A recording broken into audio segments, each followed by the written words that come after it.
Bien, ok. Entonces nos trae el tema de hoy, pues, la responsabilidad funcional. Importante el término funcional, porque es lo que nos va a delimitar justamente quién incurre en estos tipos de responsabilidades, ¿no? Para ello, primero, les traigo, obviamente, determinar qué es la responsabilidad funcional, ¿no? Determinarla como tal, como un conjunto de consecuencias. Miren, hay una causa y hay una consecuencia. O sea, es el efecto justamente de lo que uno hace, de nuestra actuación, ¿no? Que obviamente, y acá no nos sorprenda, incurrimos, vamos a ponernos en primera persona, decirnos, pues yo incurro en responsabilidad por una acción, es decir, por algo que realizo, pero también por una omisión. Y uno dirá, ¿pero por qué por omisión? Por algo que yo no realizo. Voy a ponerle un ejemplo claro que me pusieron en pregrado cuando yo me estaba formando para abogado, y nos decían, el caso típico del salvavidas.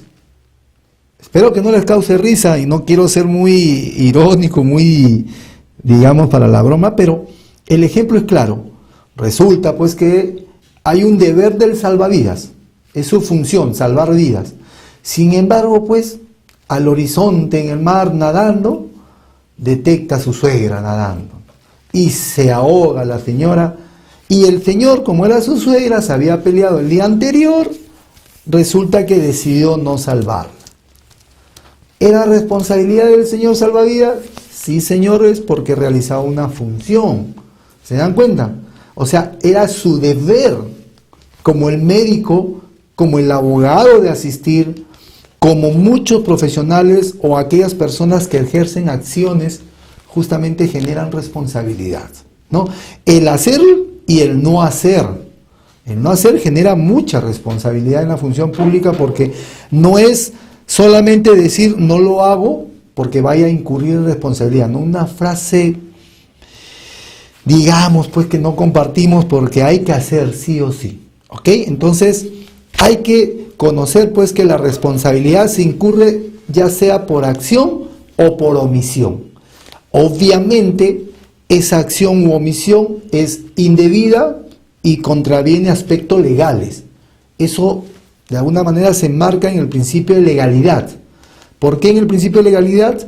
Porque nosotros estamos obligados a hacer lo que la normativa nos dice. Contrario sensu, no estaremos obligados a hacer lo que no dice. ¿Ok? Sin embargo, sí estamos obligados a hacer lo que la ley nos manda.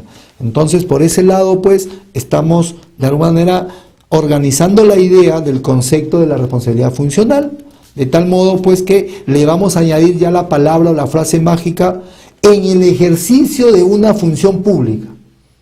Es decir, aquel que brinda servicios al Estado, brinda servicios en la administración pública, ¿no? Entonces ya tenemos pues un concepto manejable, un concepto básico de lo que es una responsabilidad funcional.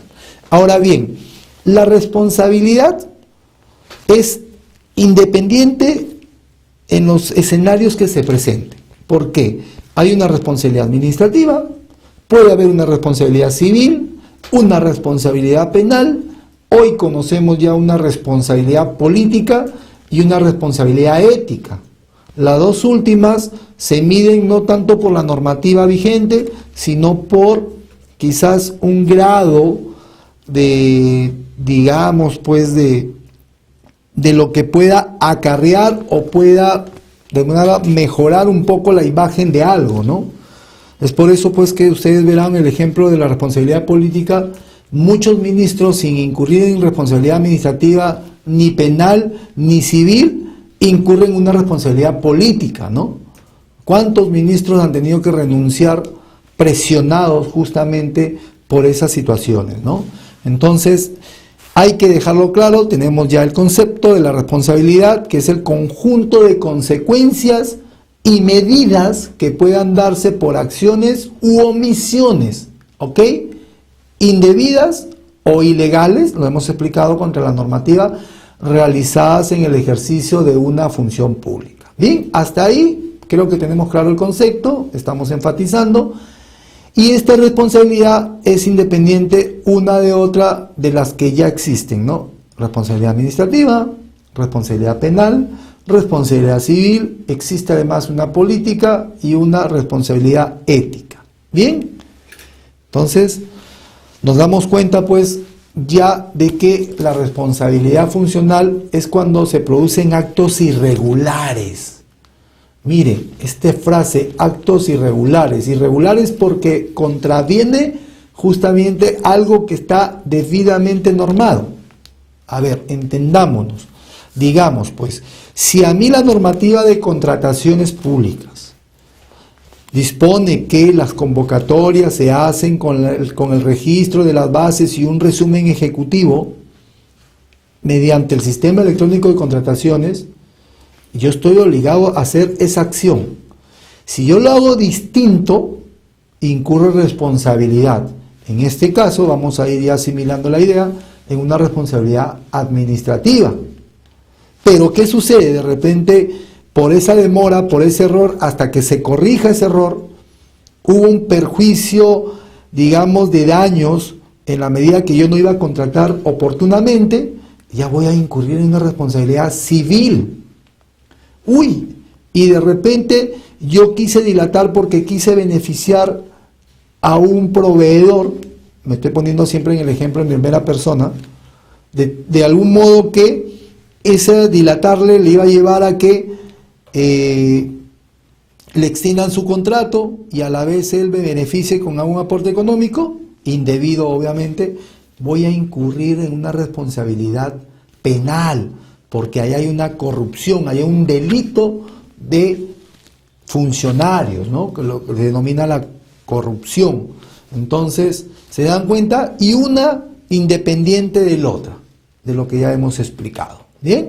Entonces, esto es justamente lo que de alguna manera nos lleva pues al escenario de la responsabilidad funcional.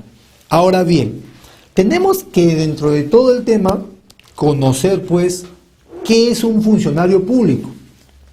Vamos a conocerlo bien para poder distinguir justamente porque ¿qué nos lleva a distinguir este concepto? Nos lleva a distinguir de repente también para delimitar la responsabilidad. Yo les voy a poner un ejemplo.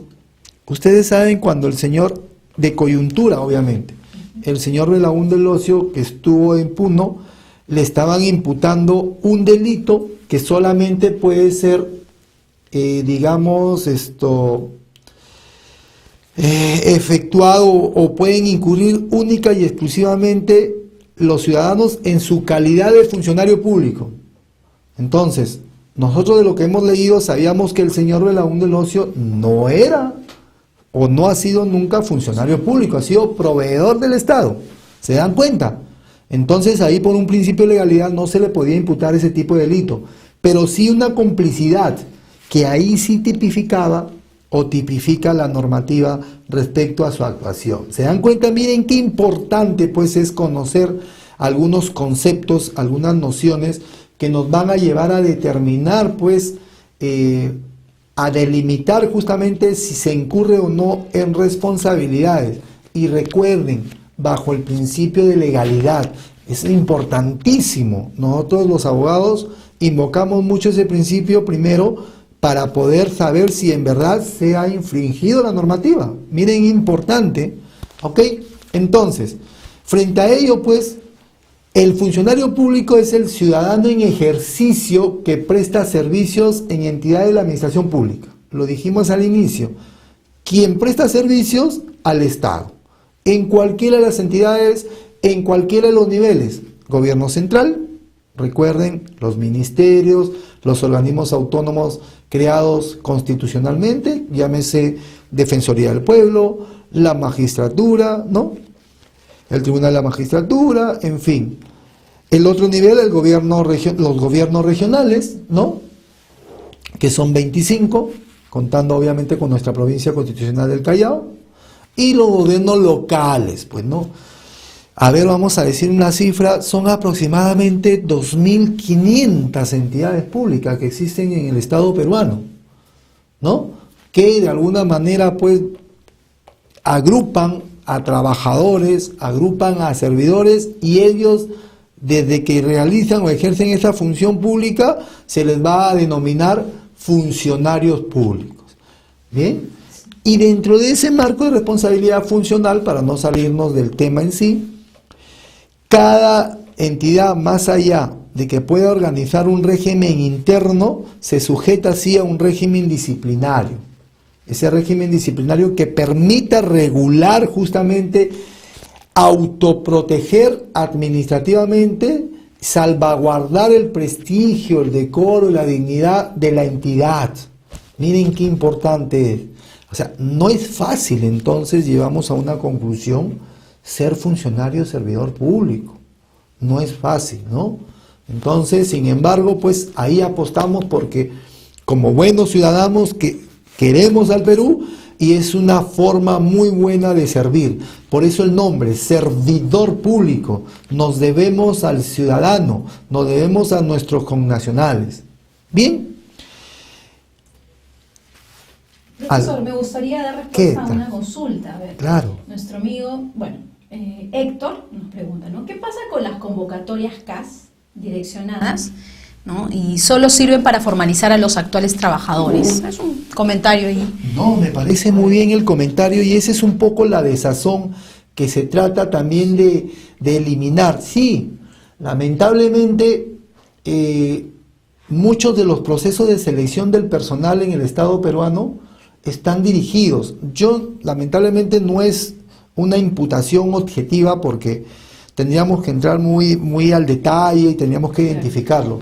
Pero que existen, efectivamente. Sin embargo, creo que es, disculpen, no es que esté tampoco conforme al 100%, pero creo que ha sido un buen acierto el tema de poder instaurar la Autoridad Nacional del Servicio Civil, ¿no? Ustedes han escuchado servir, que de alguna, exacto, que de alguna u otra manera está contribuyendo a que estos procesos de selección de personal, digamos, se hagan de la mejor manera, lo más transparente posible.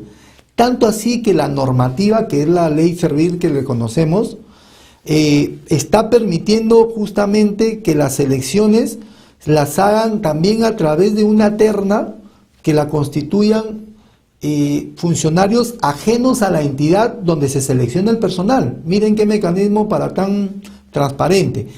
Es cierto, hay algunas falencias, algunas debilidades que todavía se identifican en otras entidades, pero seamos positivos, ¿no? Veamos en adelante, mejoremos, y lo que sí se dice, algo muy cierto, señores. Yo creo que es a partir del ciudadano mismo que identifica algún acto de corrupción o un acto contrario a la normativa, que es el que tiene que denunciar, porque muchas veces el quedarnos callados y el no denunciar significa pues justamente ser cómplice o contribuir pues lamentablemente a que esos actos se sigan dando, ¿no? En lo demás, créame que sí, yo he visto y se está mejorando muchísimo en este aspecto, como se dice, el proceso de selección de personal, ¿no? Seamos positivos, como digo, lo que sí preparémonos, porque hoy en día se requiere funcionarios y servidores públicos técnicamente capacitados, de tal modo que la meritocracia está tomando bastante fuerza en el Estado peruano. Claro que sí, profesor. ¿Qué le parece si aclaramos algunos conceptos? Sí, por ejemplo, claro. Arturo Castillejos comenta, ¿no? ¿Cuál es la diferencia entre un funcionario público y un servidor público? Conceptos, aclarando conceptos. En verdad no habría ninguna diferencia, lo digo, pero normativamente hablando, pues es un poco el nivel de autoridad o el nivel de decisión que tiene uno detrás del otro. Es decir, el funcionario... El funcionario es el que toma las decisiones y el servidor es el trabajador en sí, lo que en su momento se le llamaba el empleado público. Vamos a hacer un ejemplo. A ver, funcionario las público. jefaturas. Jefaturas. Exacto, y además el funcionario público de algún modo está relacionado a un cargo de confianza, que se lo pueden quitar cualquier momento. Sí, por ahí lo mencionaron. ¿Ok? Sí, a cargo de confianza, mientras que el servidor público es aquel que gana una plaza y hace de alguna manera una labor operativa específica, ¿no? Okay. Muy bien. Entonces, señor Castillejos, me parece que sí respondimos a su consulta. Entonces, ok, sí. No hay problema. Claro que sí. A ver, Felipe Chaca dice, pero para la selección de servir tendríamos que tener maestría y muchos años más experiencia laboral. Nosotros como de provincia o de distritos alejados no podemos ser seleccionados. Sí, yo entiendo. A ver, obviamente cuando se expide una normativa es muy general, ¿no? Y a veces no se piensa mucho en los rincones. Sin embargo, pues es que justamente viene el mayor mérito que se le da a las personas, pues que se les presentan muchas dificultades y sobre ellas resaltan o sobresalen, ¿no? Entonces, lo único que yo les puedo manifestar con toda verdad, no puede haber excusa de poder capacitarnos. Esta es una de las razones, claro. Este es uno de los medios. Miren a qué distancia estamos. Saludo a la persona nuevamente de México, como a todas las que nos escuchan o nos pueden ver. Miren, de alguna manera, cómo hay formas y hay mecanismos hoy con la globalización, nos trae la tecnología y esto nos permite. Yo particularmente también estoy simultáneamente ya en mi semana copadísima con mi maestría, estoy con un diplomado, entonces estoy permanentemente aprendiendo porque tampoco créame que soy de las personas que me puedo quedar, ¿no? Claro que sí, y aún así viene y siempre que lo convocamos, profesor, usted está aquí. Gracias. Muchas gracias, siempre de verdad. Hay un espacio y la mejor es ganas de compartir estas ideas, estos conocimientos. Claro, ¿no? Aquí las personas también un poco que se expresan bastante, ¿no? Se desahogan algunos también. Qué bueno que se pueden desahogar aquí en línea también. A ver, ¿qué dice? A ver, Amelia López, buenas noches. Respecto a los contratos direccionados, es cierto, más aún en los gobiernos locales, todos vemos que en cada cambio de gestión vienen, claro, con su gente y luego realizan la convocatoria CAS y son ellos que quedan, dejando de dar trabajo a mucha gente que tal vez sean mejor que ellos, ¿no? Que por cuestiones políticas entran por la puerta grande. Es un comentario acertado. Sí, es parte de la realidad, creo, nacional. Bueno, pero se está cambiando. Miren, yo no soy nada político, voy a ser muy objetivo. Yo estoy viendo que se está cambiando mucho. Y ello porque creo que lo que se denomina el cuarto poder, que es la prensa, está ayudando mucho, ¿no? Sí. Miren cómo las denuncias no se quedan atrás porque hay que hacerlas. Hoy en día es el mejor derecho que uno puede ejercer, la denuncia, ¿no? La denuncia de que si algo está viendo mal, vamos a hacerlo. Yo entiendo, hay mucho temor también, pero bueno, nunca hay, digamos, una dificultad de la que nosotros no podamos superar, ¿no? Claro que sí. Profesor, entonces continuamos con la exposición y luego seguimos con la rueda de preguntas. ¿Les parece? Muy bien, sigamos entonces. Bien. Bueno, ya pues habíamos identificado una noción, un concepto de responsabilidad funcional y lo que nos toca ahora conocer es que hay dos tipos de responsabilidades, ¿no? Hay muchas más quizás, pero la que les traigo para un mejor conocimiento son dos tipos de responsabilidades. Hay unas genéricas y hay unas específicas, ¿no? Las genéricas y las específicas. Bien, veamos las genéricas, ¿no? ¿Por qué son dos escenarios? Porque de alguna manera nos va a permitir identificar, en este caso, una responsabilidad administrativa, ¿ok? La responsabilidad administrativa es aquella, pues, que justamente se incurre cuando se contraviene, ya les dije, una normativa, pero en este caso en el campo administrativo, es decir, el ordenamiento jurídico administrativo. ¿Ok? ¿Y cuál es el aspecto administrativo? Es aquel que se da en la esfera de las entidades públicas, en las funciones que realiza cada entidad pública, ¿no? Entonces, ahí es donde se incurre justamente cuando se contraviene alguna normativa administrativa, directivas internas, ¿no? De alguna manera normas de procedimientos, ahí se está incurriendo en responsabilidad administrativa. ¿Bien? ¿Quiénes incurren? Vuelvo a decirlo, aquellos que ejercen el servicio al Estado, ¿no? Aquellos que efectúan un empleo público. Justamente este empleo público va a generar deberes y derechos, ¿no? Si bien derechos, que los hago notar cada momento, hay deberes. Esos deberes, que son las obligaciones, conllevan a la obligatoriedad de hacer sí o sí, ¿ok? Entonces, por ese lado, sabemos pues y debemos conocer la responsabilidad administrativa. Y veamos pues ¿qué acciones, ¿no?, configuran algunas faltas administrativas? Porque son muchas más y dependiendo también de los instrumentos que tiene cada entidad pública. Por ejemplo, a ver, para citar de las 10 que tenemos en la imagen. Muchas veces se incurre en responsabilidad administrativa por negarse a recibir injustificadamente solicitudes, recursos, declaraciones, es decir, de alguna manera la documentación que se deba tramitar. ¿Ok?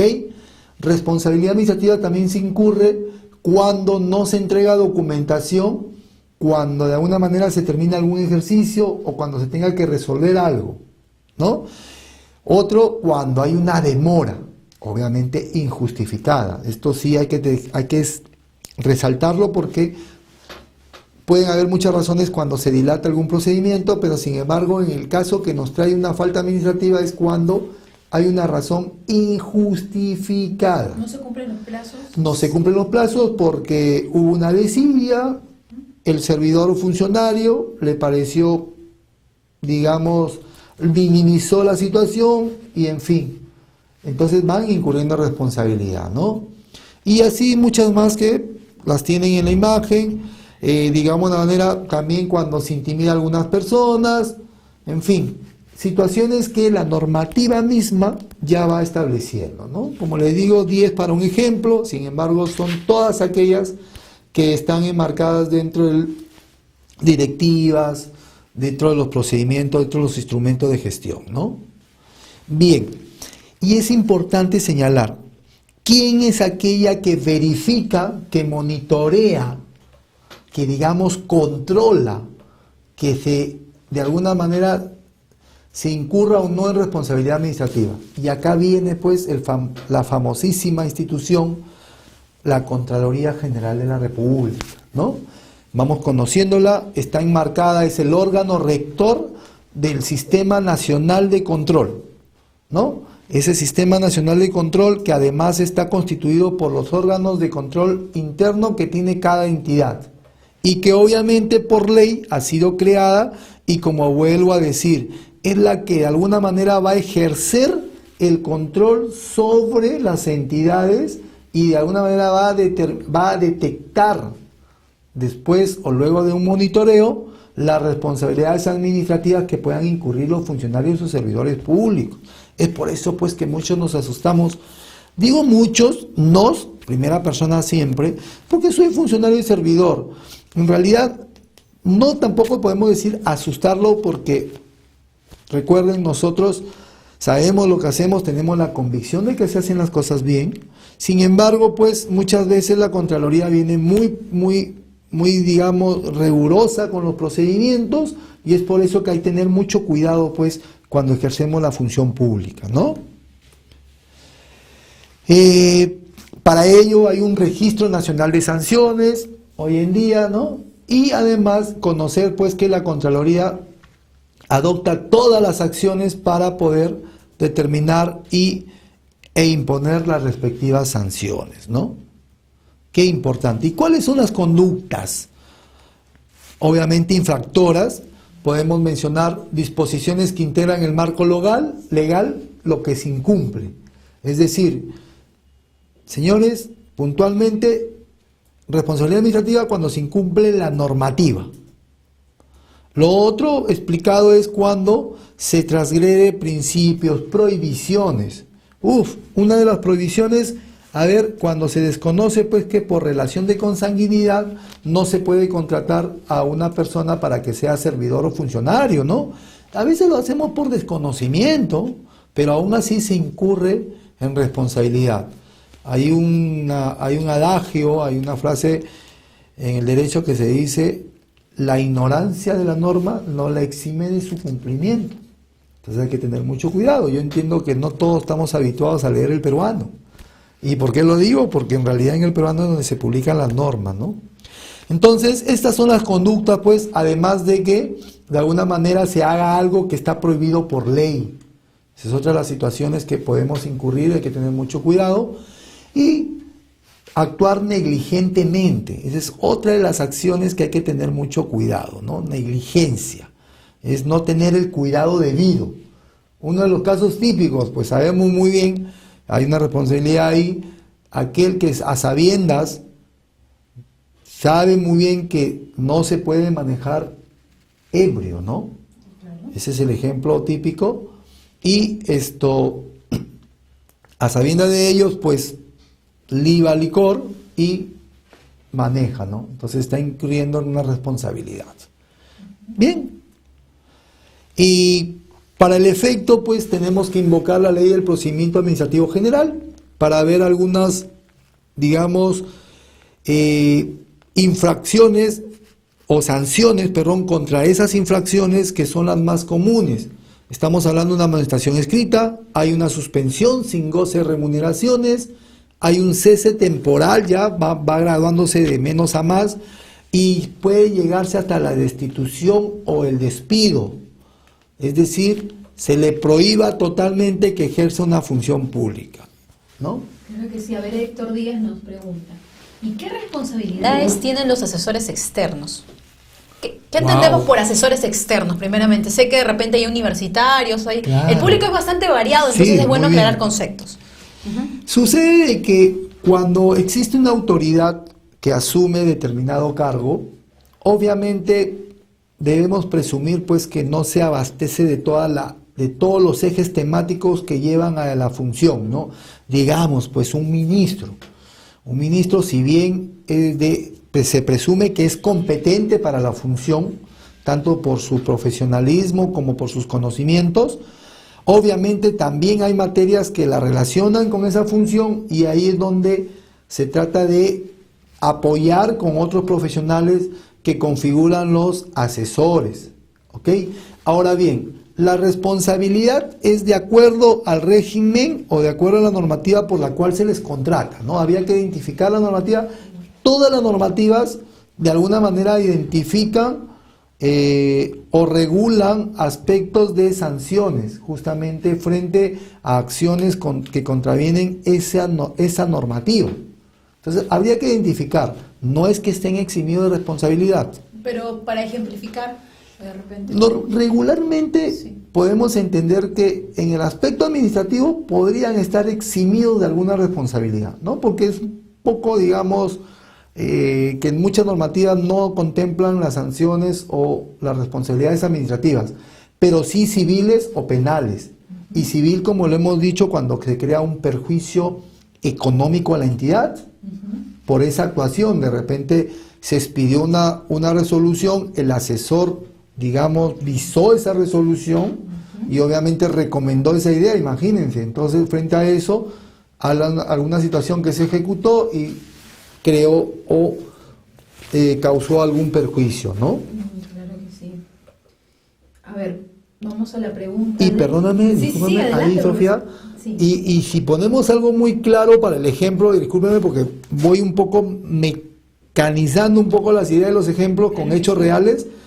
El asesor del ex presidente, recuerden el asesor famosísimo, el señor Montesinos, miren qué responsabilidades incurrió, responsabilidad civil y penal sobre todo, ¿no? Penal es porque su conducta tipifica delito, es por ello que incurre en una responsabilidad penal. Es un buen caso, ¿no? Bien. Héctor Díaz, a ver, los alcaldes y gobernantes regionales siempre contratan asesores externos, bueno, que giran recibos por honorario. Un comentario adicional a lo que usted ya viene expresando. A ver, para tipificar, dice, como responsabilidad administrativa un hecho irregular, ¿se tiene que relacionarse con el MOF en donde se describe las funciones, en donde se describen las funciones del funcionario? Claro, ¿Dónde dice? el MOF, que es el Manual de Organización y Funciones, en realidad deberíamos hablar del ROF. El ROF. No, porque el MOF ya está desapareciendo por un tema del sistema, ya se está implementando todo un sistema de planeamiento. Ya. Recuerden que vamos a llegar a lo que se llama y se denomina la gestión por resultados. Eso va a ser materia de otras sesiones. Sí, tenemos que tocar de esta manera. La Espero gestión que sí. por resultados, muy importantísimo hoy en día, va a ser justamente lo que nos va a medir toda la eficiencia y la eficacia en la actuación de los funcionarios y obviamente los servidores. Entonces, efectivamente, si las funciones están dentro de ese reglamento de organización de funciones, de este manual hasta ahora que se tenga, sí, pues habría que medir lo que se incurre ante algún dispositivo es muy claro, está incurriendo en esa responsabilidad, ¿no? Claro que sí. Y a ver, Onelia, ¿no? Onelia nos preguntó, Lines Arribas dice, buenas noches, los contratos CAS, de acuerdo a la ley, ¿cada qué tiempo se deben renovar? ¿Un mes, 3 meses? Bueno, eso es determinación de la entidad. De la entidad, ¿no? Eso es determinación de la entidad. Es autónoma la entidad. Sí, en ese sentido. Exacto, y va de la mano con el presupuesto, pues, ¿no? Yo he visto contratos CAS que los hacen por un año y cada año lo renuevan, ¿no? He visto también de mes en mes, es un poco más trabajoso, ¿no? Pero ese depende de la entidad. Claro que sí. Profesor, entonces yo creo que, a ver, si no hay denuncia, a ver, Amelia nos pregunta, a ver, si no hay una denuncia de contratación de familiares de regidores, ¿cómo se entera la Contraloría y sanciona este delito? Bueno, no, nada, la Contraloría puede detectar o puede tomar conocimiento de infracciones por auditorías, que las puede hacer de oficio o puede ser a solicitud también, porque muchas autoridades que son muy transparentes solicitan que se les hagan auditorías, que exámenes especiales. Eso es muy bueno, porque ese es un indicador que nos lleva a decir, pues, por parte de la autoridad que no hay nada que temer. Por lo contrario, qué mejor que auditen y que se den cuenta que las cosas se han hecho bien, ¿no?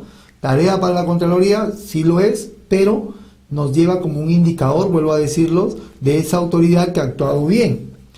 Entonces, lo que sí es, digamos, más eficaz es la denuncia, ¿no? Si alguien de alguna manera detecta, qué mejor que realizar la denuncia. Y hoy en día, pues, hasta la denuncia, digamos, se hace de tal modo que protege al denunciante. Lo protege en la medida que no, o mejor dicho, tiene un carácter confidencial, ¿no? Porque lo que lleva no es tanto a identificar a un denunciante, sino hay que, digamos, pues, detectar si el hecho configura algún delito, alguna infracción, ¿no? Les voy a dar también otro caso típico. Ustedes conocerán que el caso del señor no recuerdo el apellido, pero sí en el caso de la señorita que integró el grupo Corazón Serrano, la agrupación. Exacto. Ah, claro. Esa investigación sale a partir de una denuncia y hasta ahora nadie conoce, sí, la chica Edita Guerrero, no identifican quién fue el denunciante. Porque hasta lo ahora protegen, no, las autoridades, a un denunciante, y la autoridad lo protege, nada más, ahí quedó, porque al final no interesa quién sea el denunciante, lo que interesa es que identificaron ¿no? que había un delito o no lo había. Todavía no hay un pronunciamiento final, pero de alguna manera, pues ya le corresponde a las autoridades competentes. Hay que denunciarlo, dice Germán. Hay que comenzar a denunciar. Sí, yo creo que sí, hay que comenzar a denunciar. Obviamente, objetivamente, tampoco de todas maneras. Sin la malicia de querer hacer daño a alguien, ¿no? No, claro que no. Profesor, entonces puede continuar y más adelante seguimos con las preguntas. Y justamente aquí entramos cuáles son los criterios para aplicar sanciones. Es decir, ya el órgano de control, de alguna manera, a quien le corresponde ya sancionar, tiene criterios, ¿ok? Miren, lo importante, perjuicio ocasionado. O sea, que se haya en realidad efectuado u ocasionado un perjuicio, ¿no? La afectación de los procedimientos, es decir, hasta qué punto se afectó los procedimientos. Porque si hubieron procedimientos, esos procedimientos debieron haberse acatado o de alguna manera estar sujeto a que se realicen. La naturaleza de las funciones, porque no es lo mismo, pues, con todo respeto a aquellos que realizan algunos oficios, digamos, con el mismo responsable de administración o el responsable, ahí es justamente los niveles, pues, también de, digamos, de grado de instrucción, es un tema, ¿no? Entonces, por ahí un poco que va también conocer la naturaleza de las funciones desempeñadas. Otro de los criterios es el beneficio obtenido por el infractor, o sea, si se benefició, si lo hizo en pro de la entidad, si se sacrificó. Porque muchas veces nosotros los funcionarios y servidores tomamos decisiones de gestión, que le llaman, ¿no? Recuerden, ¿por qué le dicen de gestión? Se está volviendo bien famoso. Porque tenemos que tomar la decisión sí o sí. Ya reitero, lo dijimos en la parte introductoria, nuestra vida está llena de toma de decisiones, ¿no? Otro de los criterios, la reincidencia y la reiterancia en la comisión de infracciones. Aquel pues que se habitúa a cometer infracciones, pues ya la primera quizás podría ser perdonable, ¿no? La segunda, nos tenemos que preguntar qué pasó. Y la tercera, pues, discúlpenme, ya esto uno conjetura otras situaciones, ¿no? Bien, y acá nos lleva a medir un aspecto que hay que tener mucho cuidado también, porque hay muchos funcionarios que por desconocimiento incurren en estas infracciones. Cuando cesan en su ejercicio hay provisiones, hay mucho cuidado ahí, porque de alguna manera pues puede haber un conflicto de intereses. Me parece, no hay un pronunciamiento al final en realidad, pero igual un ejemplo de coyuntura. El ministro que salió antes de la ministra que está de Energía y Minas, el señor había sido asesor, ¿no?, de la empresa misma, que al final, él estando en un cargo ya de la autoridad, un poco que se puede generar un conflicto de intereses, ¿no? Recuerden, un conflicto de intereses es lo que se trata de evitar, y es por eso que hay provisiones cuando uno cesa. Claro, en este caso discúlpenme, es al revés, ¿no? Primero el funcionario y luego puede ser el asesor.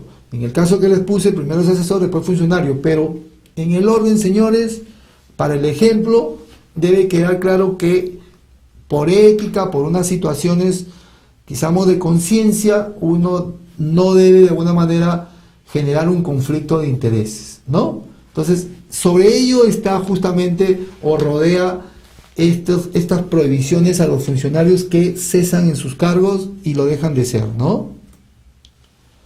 Sin embargo, pues hay acciones que de alguna manera también son medidas justificándolas por algunas razones. Por ejemplo, pues cuando el funcionario, si bien cometió un error, lo subsana casi de inmediato. ¿Ok? Se dio cuenta, lo subsanó, ejerció las acciones necesarias para corregirlo. ¿Ok? Es un atenuante, es decir, que te va a minorar o te va a menguar cualquier sanción. Otra de las atenuantes para mencionar es cuando te inducen al error, ¿no? Cuando de alguna manera, pues, por información errada, digamos, vienes y firmas de buena fe. ¿Quién no ha firmado de buena fe? ¿No? ¿Quién no lo ha hecho? Eso es mucho porque justamente por la carga procesal hay niveles. No lo confundamos con la burocracia, ¿no? No, acá hay niveles que deben pasar a determinada documentación. Para el ejemplo, ¿ustedes no han visto al señor presidente cuando firma los papeles en la televisión? Obviamente, él los firma en el entendido que ha sido revisado, ¿no? De buena fe. ¿Se dan cuenta? Claro, claro. Bien. Entonces, ese es todo casi el contexto de lo básico de la responsabilidad administrativa. Y entramos pues a la responsabilidad civil. Otro de las funciones de la responsabilidad funcional genérica, ¿no? Entonces, aquí pues habría que mencionar que es la obligación que recae, obviamente, en la persona que desempeña la función pública, funcionario, servidor público, para reparar un daño que ha ocasionado al administrado, ¿no?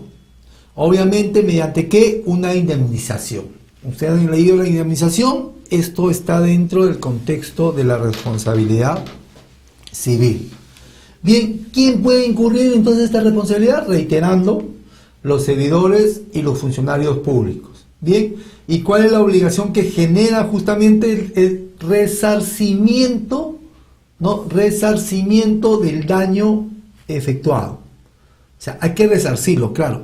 A veces es no podemos medir si realmente ese resarcimiento va a cubrir todo ese daño, pero se hace lo posible porque, para el ejemplo, hay una responsabilidad civil cuando hay un accidente de tránsito, ¿no? Y hay un fallecido. Ahí hay una responsabilidad penal respecto al fallecido, pero responsabilidad civil respecto a los daños de los vehículos. Pero mucha gente dice que haciendo una reparación en ese sentido, si la mayor responsabilidad se genera en lo penal, ¿no? Con la muerte justamente de una de las personas. Bien, y aquí para entenderla, hay dos modalidades que se generan en la responsabilidad civil. Una responsabilidad contractual, como su nombre lo dice, dentro de una contratación administrativa, y una responsabilidad extracontractual, cuando de alguna manera se sale de ese contrato, ¿no? Pero se incurre en una transgresión de leyes que rodean o enmarcan al contrato. Bien. Es cuanto a la responsabilidad civil. Si alguien tiene alguna duda, Sofía, alguien de repente... A ver, vamos a ver. Bueno, son diversas preguntas. Vamos a dar respuesta. ¿Qué le parece? Para seguir Bien, con esta no hay problema, dinámica. un poco como cambiando el tema, ¿no? Cambiando, claro. A ver, Felipe nos pregunta, ¿no? ¿Qué delito se tipifica cuando un funcionario de una municipalidad, con la empresa de la cual es parte, accionista o socio, ¿no? Todas las obras de infraestructura las absorbe o las gana? Me parece conocido ese caso. Ok, en verdad, el capítulo general en el Código Penal son los delitos contra la administración pública. Hay delito de colusión, de cohecho propio, de cohecho impropio, hay delito de corrupción de funcionarios, ¿no? Y yo les puedo decir aquí, podría ser, digamos, estén coludidos, ¿no? Obviamente hay una corrupción, hay una colusión por parte de los funcionarios en querer beneficiar, ¿no? Entonces ahí se está tipificando la colusión más que todo, ¿no? Muy bien, y a ver, Héctor Díaz, a ver, ¿qué le recomendamos? ¿Qué le recomienda Héctor Díaz? A ver, la Municipalidad de Huaral, bueno, está convocando CAS por 3 meses y ese tipo de temporalidad no le da sostenibilidad a la función pública. ¿Por qué realizan este tipo de contratos? ¿Qué recomienda? Bueno, es que en realidad es autónoma en realidad, ¿no? Sí, hay una autonomía. Claro. Sin embargo, como les estaba explicando, muchas veces las decisiones lo hacen porque tiene que armonizar con el presupuesto. Hay que ser consciente de ello. Sí, porque ¿qué hago yo contratando 12 meses si no voy a tener recursos para poder cubrir, remunerar? Entonces, por ahí hay que comenzar.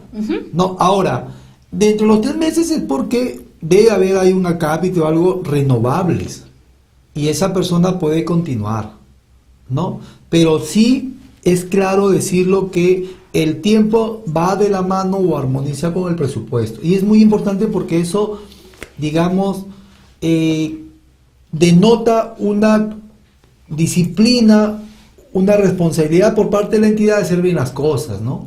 Que hace asumiendo compromisos y no va a haber dinero. Ejemplo típico, señores, con todo el respeto, de repente con las opiniones, pero esto sucedió al final de la renovación de los contratos que hizo, no vamos a decir ya nombre, pero la autoridad municipal saliente del municipio de Lima, a sabiendas que no podía haber contratar, porque yo estoy tratando de ser objetivo, no estoy con la autoridad entrante, claro. Pero objetivamente hablando, yo creo que ahí sí había una responsabilidad que se incurrió contratando a personas o renovándoles cuando ya estaba prohibido por justamente esa transferencia, ¿no?, de gestiones. Sí, y a ver, Oscar, nos hace otra pregunta diferente, ¿no? A ver, una afectación presupuestal para el pago de una valorización de obra en el que Tesorería cuenta con la garantía de fiel cumplimiento vencida. ¿Tiene responsabilidad el jefe de presupuesto, quien afectó el presupuesto? Bueno, vaga la redundancia. En verdad, a ver. Sí, en verdad voy a generalizar quizás la respuesta porque el ejemplo es típico para muchas situaciones. La responsabilidad, señores, va en cadena. Porque como se dice, el error no genera derecho. En la medida pues que si bien una acción nació en su momento, en determinado tiempo, va transfiriéndose a otro o otra persona y esa persona no detecta o no identifica que eso ha sido un error o está siendo un problema, de alguna manera se entiende que va avalando justamente esa acción errada. Y es por eso que van incurriendo responsabilidad e incluso al final hasta la persona que efectúa u ordena el pago. Por eso todos los funcionarios tienen en la medida de su función que revisar, identificar. ¿Y eso no se hace en la práctica? En la práctica sucede que en sí pues se ven muy recargados, ¿no? Sí.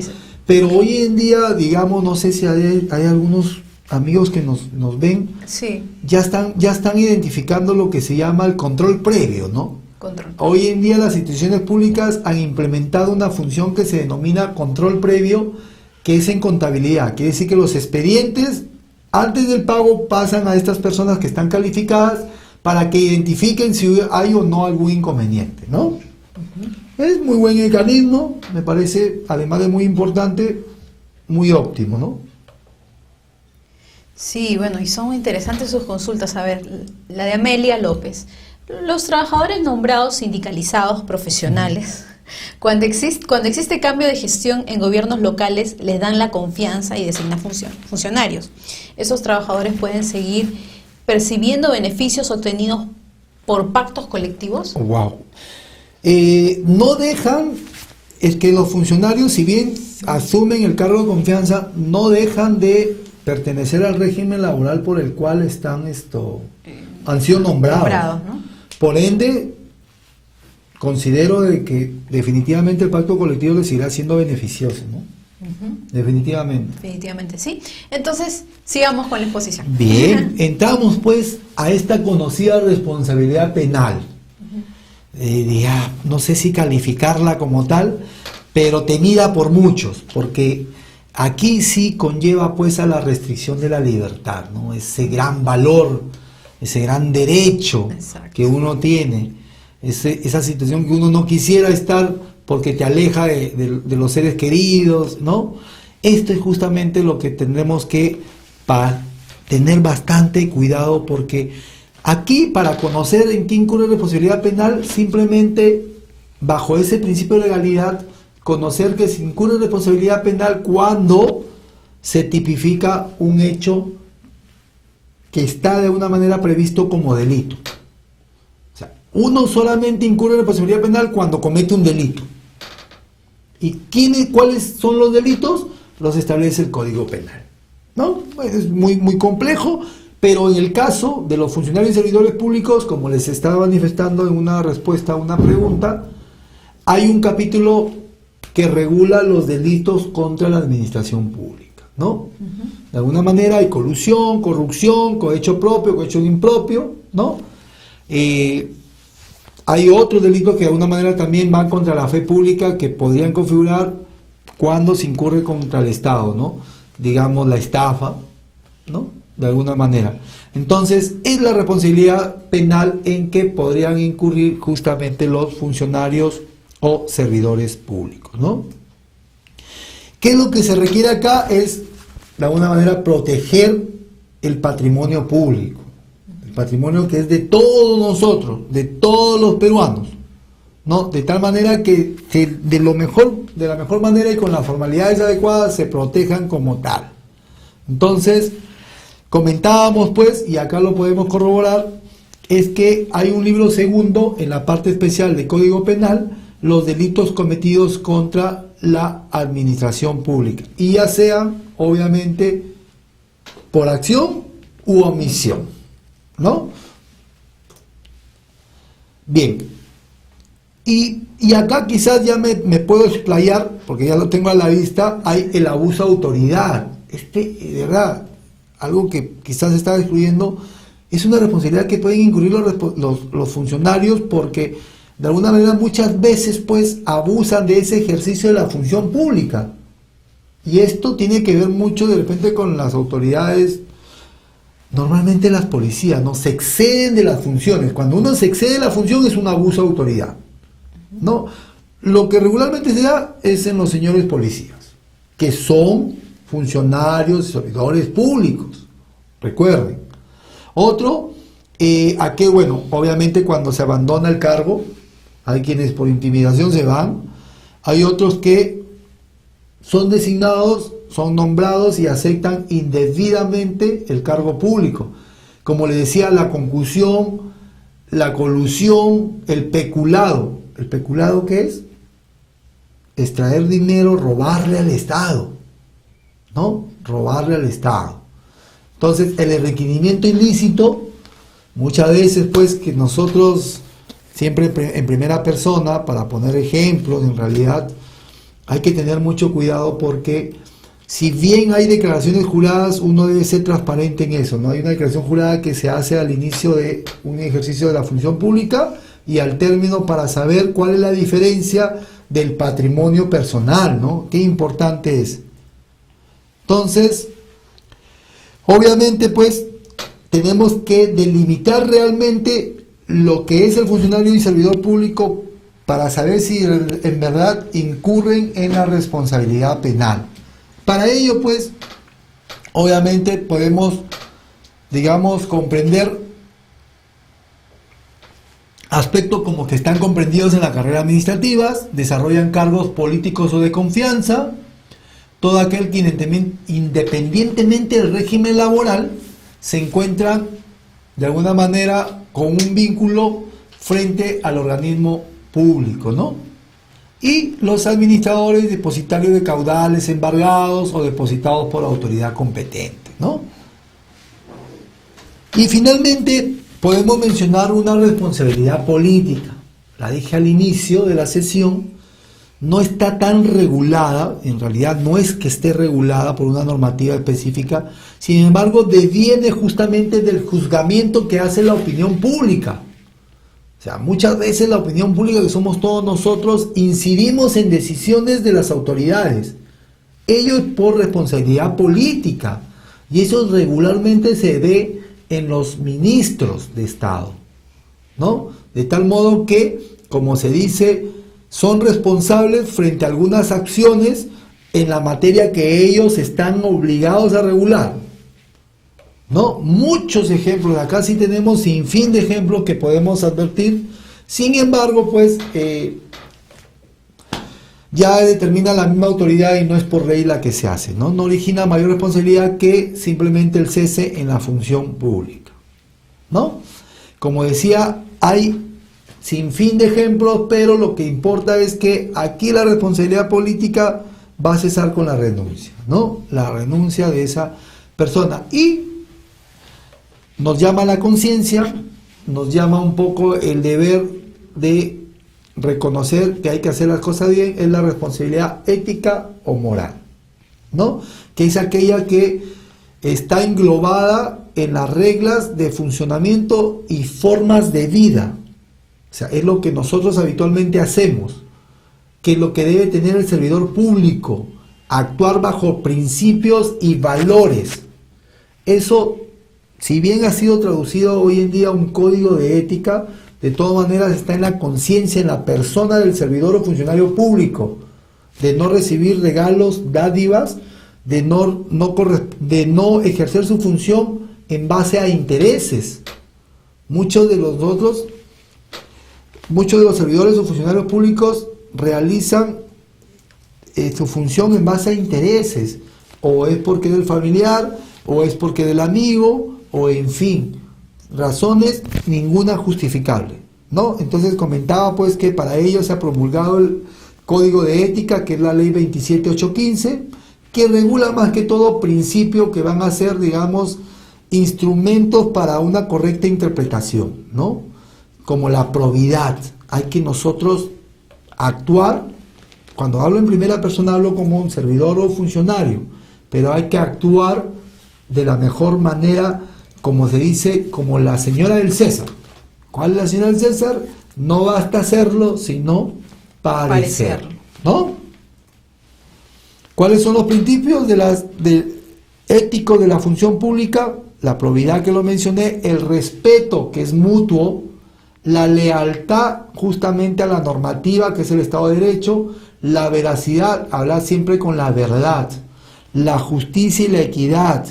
O sea, de una manera actuar pues conforme a la normativa, la eficiencia, es decir, hacer de alguna manera lo imposible con lo poco que tenemos. La lealtad y obediencia no es sumisión. Lealtad y obediencia es hacer bien las cosas correctamente y acatar las instrucciones según lo que nos manda la autoridad competente. Y la idoneidad, que conlleva justamente a hacer las cosas conforme a criterios correctos, ¿no? Y los deberes con las prohibiciones, esto está justamente en el Código de Ética. para entrar luego a las responsabilidades funcionales específicas. ¿No, Sofía? ¿Hay una inquietud? A ver, voy a ver en estos momentos. A ver, creo que sí, Oscar. A ver, Oscar Luis. Una nueva gestión municipal anuló, tal fecha, los cheques girados a proveedores por la gestión anterior. Aquí está la gestión anterior. Dichos proveedores no pudieron cobrarlos en el banco porque estaban anulados en el sistema. ¿Hay abuso de autoridad? ¿Podría configurar un abuso de autoridad? Digo podría porque hay que ser objetivos. Habría que analizar en el expediente, sí, pero podría configurar, digamos, la responsabilidad por parte de la autoridad que emitió esos cheques. Puede ser que se haya justificado en que haya sido incorrecta la emisión de esos cheques. ¿Quién sabe, no? Entonces, tendremos que conocer más a fondo el caso, sí, ¿no? pero sí podría configurar, definitivamente, ¿no? Cuando es a libre albedrío y sin razón alguna, es abuso de autoridad, ¿no? Bueno, ¿cuándo se renueva un contrato CAS en igualdad de condiciones, pero se baja el sueldo? ¿Hay un abuso de autoridad? ¿Qué hacer? Arturo Castillejos, cuando se renueva un contrato CAS. Ok, el contrato CAS, si se baja el sueldo, no puede ser renovado, recuerden. Ahí habría que haber otra convocatoria.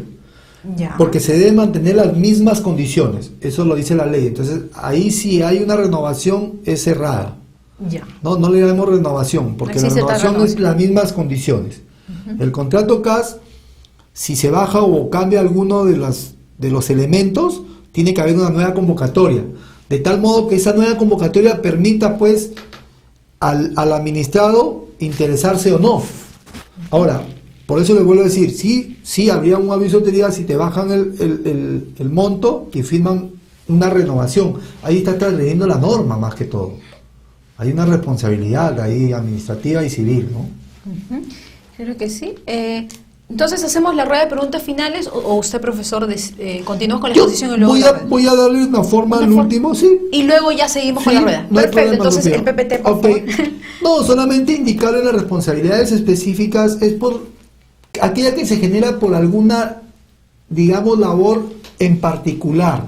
Por ejemplo, en aquella labor que cuando el funcionario del servidor público es designado miembro de un comité especial, ¿no? Hay una responsabilidad solidaria y es la responsabilidad por la cual él podría incurrir si faltan las funciones que la normativa establece para el comité especial, ¿no? Entonces, no hay nada que temer, es una labor, es una responsabilidad específica, es amplio, podríamos hablar. Hay otra responsabilidad específicamente en los funcionarios que lideran los organismos o los órganos encargados de las contrataciones de cada entidad, ¿no? Qué difícil es, y acá entramos al ámbito de las contrataciones públicas, ¿no? De todos modos, hay unas funciones específicas respecto a la elaboración de instrumentos, a planificación, a programación, a evitar fraccionamientos, ¿no? Esas son responsabilidades específicas, ¿no?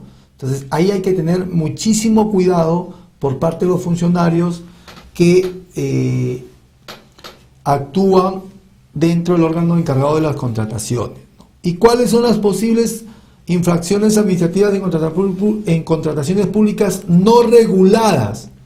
Miren, no reguladas. Son, en verdad, muchas. Sin embargo, para poder indagar o conocer algunos aspectos, podríamos mencionar cuando se quiere evadir pues el rubro, el giro de lo que realizan como actividad económica, ¿no? Cuando se invita pues, digamos, cuando se demora injustificadamente, de alguna manera,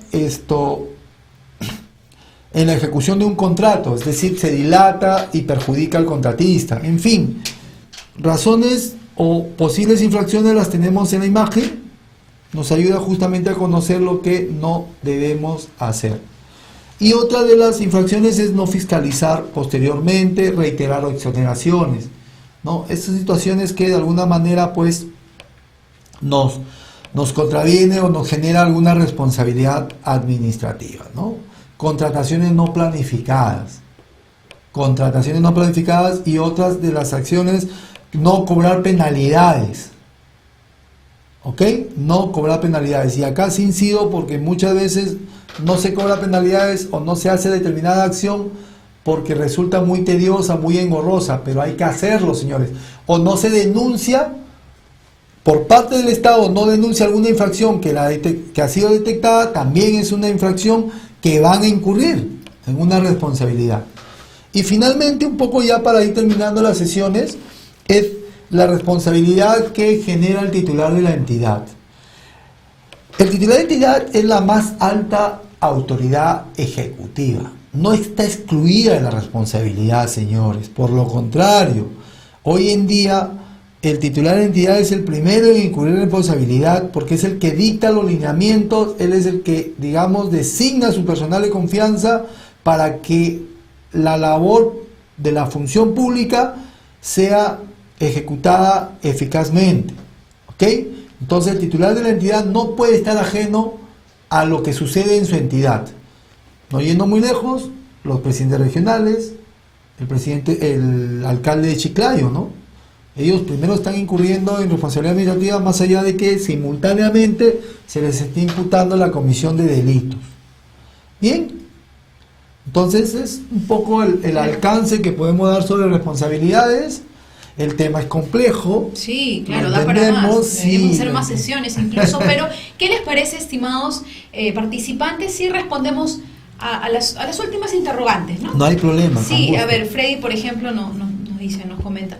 Cuando renunciamos antes que se complete un año en contrato CAS, ¿nos deben pagar vacaciones truncas? Exacto. Por ejemplo, haber laborado 8 meses. Bueno, sí, vacaciones truncas son aquellas vacaciones que no se completan al año y en todo caso se dividen en el 12avo, ¿no?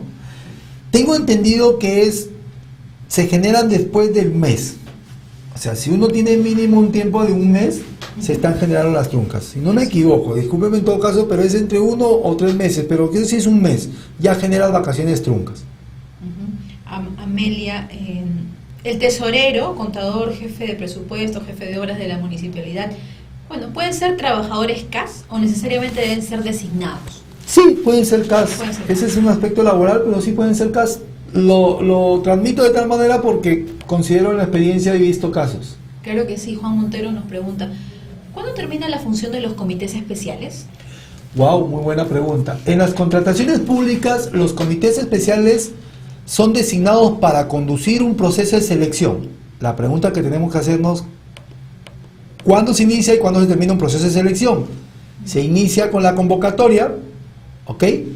Y va a terminar con el consentimiento de la buena pro.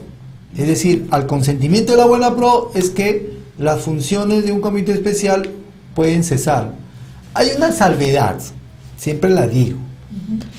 La salvedad es que puede darse el caso en que no se suscriba el contrato. Recuerden, se consintió la buena pro, entonces pasamos a suscribir el contrato, pero por una u otra razón no se suscribió el contrato. Se debe declarar desierto. Entonces el comité especial vuelve a asumir funciones porque tiene que volver a hacer la convocatoria, ¿no? Obviamente tiene que declarar desierto previamente. A ver, Oscar Luis, ¿un jefe de logística puede ser contratado qué buena pregunta. por servicios de terceros? No creo, discúlpeme si sí, por ahí hay un caso, pero no lo creo por la responsabilidad que genere, ¿no? No lo creo, no lo considero tampoco pertinente. Cerramos la exposición. Dos preguntas más más y con ello, a ver, Angélica, muy atenta ahí. A ver, cuando la institución no cumple con el pago de una orden de compra y luego la empresa no cumple con entregar el producto de una nueva orden de compra dentro del plazo establecido, ¿se le puede cobrar penalidad? Angélica. Ok, a ver, la penalidad es la que instituye la entidad frente al contratista que incumple por demora. Hay una penalidad por mora. Ok, definitivamente si no cumple, por cada día se le va a ir aplicando la penalidad respectiva, ¿no? Solo hasta el 10% del monto del contrato original. Por otra parte, pues si la entidad incumple y no da las facilidades, el contratista podría generar o podría solicitar la resolución del contrato y solicitar una indemnización a la entidad. Y eso genera la responsabilidad de los funcionarios o servidores que estuvieron inmersos, pues, ¿no? Sí, Amelia, Está participando bastante Amelia. A ver, un exalcalde puede solicitar vacaciones truncas y si no le responden en el plazo establecido puede apelar al silencio administrativo. Claro. ¿Qué entendemos por el silencio administrativo? Muy buena figura. El silencio administrativo es la institución jurídica por la cual pues el administrado Sí. se ve, digamos, vamos a decirlo ahí, obteniendo una respuesta frente a su solicitud. Ujú. Hay un silencio administrativo positivo y uno negativo. La norma establece que debe ser positivo, digamos, por decirlo por defecto. Las excepciones, la misma norma debe establecerlo cuando es negativo. Positivo es decir, si no me contestan en el plazo legal, se tiene que dar por aceptado. Y es negativo cuando es una denegatoria ficta, es decir, pasa el plazo y debes darlo por negado tu solicitud, de tal modo que te permita recurrir a otras instancias, ¿no? Entonces ya me negaron, ok, me voy a otra instancia, ¿no? Son muy pocos los casos o las situaciones que generan el silencio negativo, porque la idea es que la entidad resuelva, ¿no? La idea es que la entidad resuelva. Muy bien, profesor, hemos llegado a la parte final de esta videoconferencia. Realmente queremos seguir aprendiendo, Wow, sí. Este tema da para más. Deben haber otras sesiones, de todas maneras, profesor. Siempre a disposición, Sí, con las muchas mismas gracias. ganas. Sí, entonces quiero agradecer a cada uno de ustedes su gentil participación en línea. Ya saben cuál es la tarea. Seguir compartiendo el enlace para que más funcionarios públicos de nuestro país se puedan capacitar y también estudiantes. Así que muchas gracias. Y profesor, sus palabras finales. No, muchísimas gracias y en verdad permítanme felicitarlos porque hoy viernes a esta hora cualquier otra persona, siempre uno trata de poner comparativo, no está, digamos, tratando de progresar, porque es una forma de progresar la capacitación, ¿no? Un progreso personal. Los felicito y yo en lo particular me quedo corto, me quedo un poco limitado. Yo sé que el tiempo no es el mejor amigo, pero esperemos pues que haya nuevas oportunidades para poder compartir estas ideas, estos conocimientos, ¿no? Muchas gracias, más bien, por su atención. Muy buenas noches.